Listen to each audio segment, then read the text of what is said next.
Bonjour. Bon, je vais pas vite hein, parce que j'ai un putain de mal de dos, pas possible. Donc, quand j'ai démonté le cardan, enfin, le cardan justement, voilà, c'est là où je voulais en venir. Donc, il y a belle lurette qu'il n'y a plus de cardan sur les voitures. On n'en trouve guère plus que. Si, il reste des cardans sur les voitures en général, sur la colonne de direction. Là, on trouve des cardans. Mais pas sur les arbres de transmission. Ça, il y a belle lurette que. Il n'y a plus de. Je crois que les dernières voitures à avoir eu des cardans, c'est les DS. Oui, il y avait encore des cardans sur les DS. Les tout premiers modèles de 4L. Vraiment les tout premiers modèles, parce que après on se retrouve avec des. Alors là, si je sais pas si vous connaissez, si vous en avez démonté, j'en ai pas d'abîmé pour vous montrer.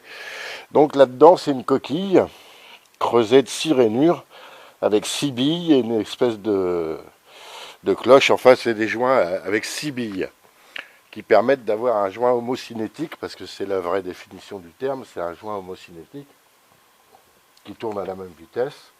Donc celui-ci permet d'avoir une vitesse de rotation égale tout le temps. Qu'un cardan, ça fait le saut, c'est-à-dire qu'à un moment, l'arbre il va ralentir et réaccélérer, ralentir et réaccélérer. La vitesse, elle est constante sur l'entrée, et la vitesse de sortie, elle va faire des sauts comme ça. Ça va s'user assez vite, ça va jamais tenir, enfin bref. Et ça fait un choc aussi dans l'arbre.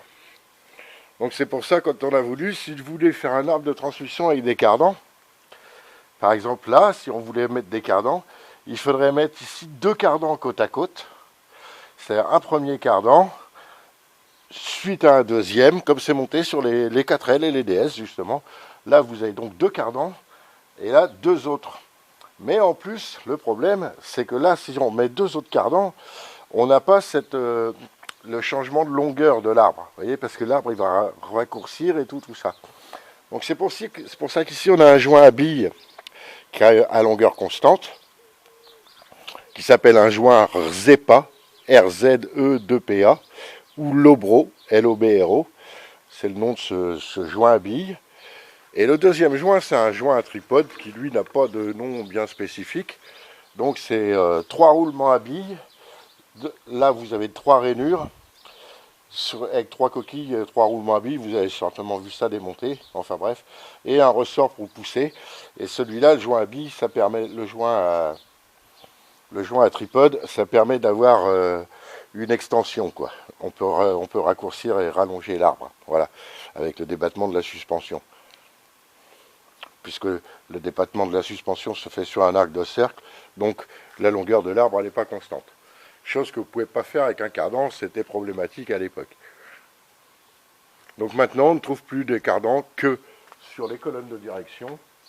D'ailleurs, je crois que la ZX, elle en est munie. Je n'ai pas encore démonté la boîte pour vous montrer, mais je crois qu'il y a deux cardans sur l'arbre de direction. Et c'est tout. On ne trouvera plus de joints comme ça. Il n'y a que les poids lourds, sur les arbres de transmission de poids lourds, où on conserve les cardans. Et avec un bout d'arbre télescopique cannelé. Les premières 2 chevaux aussi avaient des cardans, ouais. Les premières 2 chevaux aussi, elles avaient des cardans. Mais bon, enfin bref, avec le système télescopique à cannelure, là, donc enfin bref, tout ça c'est du passé. Donc il n'y a plus de cardans sur les voitures depuis bien longtemps. Alors du coup, mon arbre de transmission, là, il était dégueulasse jusque-là. Là, j'ai le roulement intermédiaire, là, qui est pas mal, il est encore en bon état. Donc, pareil, hein, là, le soufflet, là, il commence à être fatigué. Les extérieurs, non. Par contre, les extérieurs, non. Voilà. Alors, si j'ai un résultat comme ça, avec des cardans qui sont d'origine, hein, je suis persuadé qu'ils sont d'origine, des transmissions d'origine, pardon pour le mot cardan, je l'utilise moi aussi, vous voyez.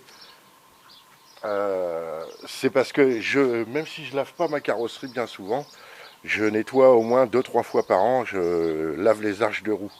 Je lave pas forcément la carrosserie, mais je lave le dessous. Voilà. Les arches de roue bien lavées, bien propres, ça évite d'avoir des surprises.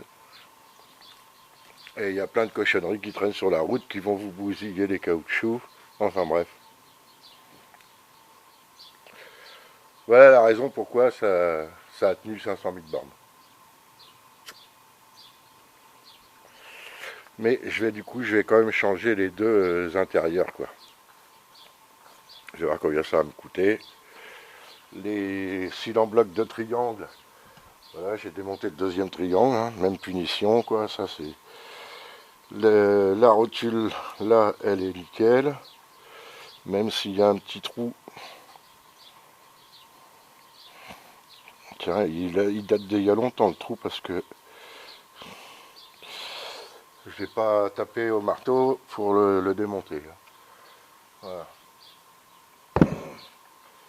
Bon, j'ai fait un coup de super glue, il paraît que ça marche bien sur le caoutchouc.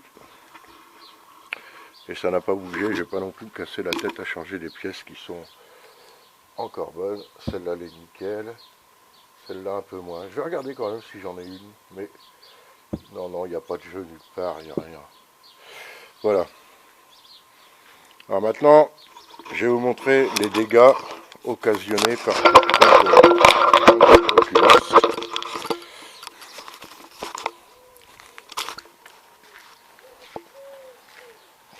Il y en a partout. Donc on va aller faire un tour là-dessous. Voilà.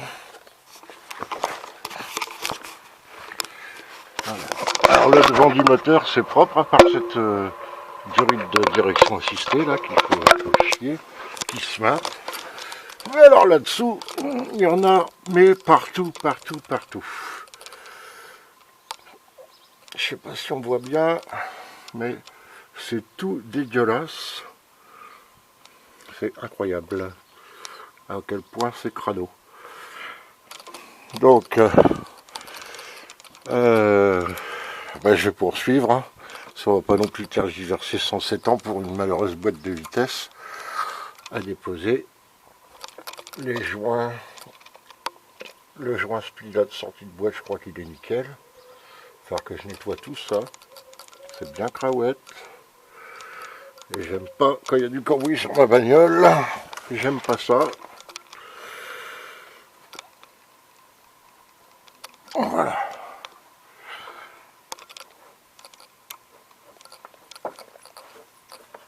Ok, allez, c'est parti, je continue le démontage. Je vais faire les 3 vis qu'il y a, les 4 vis qu'il y a là en dessous. Donc je reprends tout à l'heure.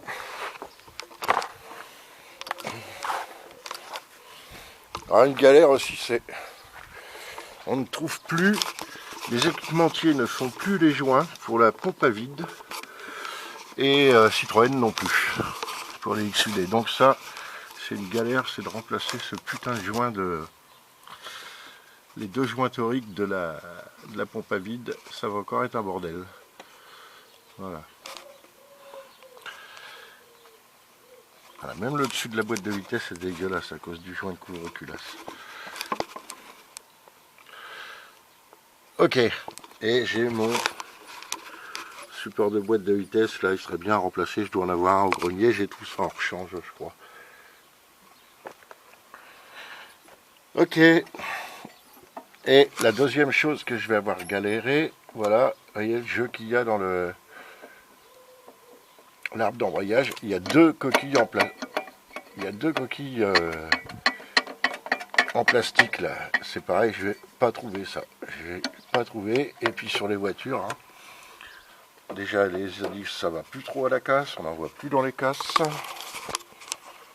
Et de toute façon, quand on les voit, elles sont pareilles avec des kilométrages canoniques. Et ces pièces-là seront usées. Donc je sais pas comment je vais faire pour ça. Voilà un fameux cardan. Mais ça, c'est un cardan. Vous voyez? Donc il y en a un là, il y en a un deuxième plus haut dans la colonne de direction. Donc ça, c'est un cardan. Effectivement, on trouve encore des cardans sur les voitures, mais pas là où on le croyait. Allez, je vous laisse avec ça, je continue à démonter.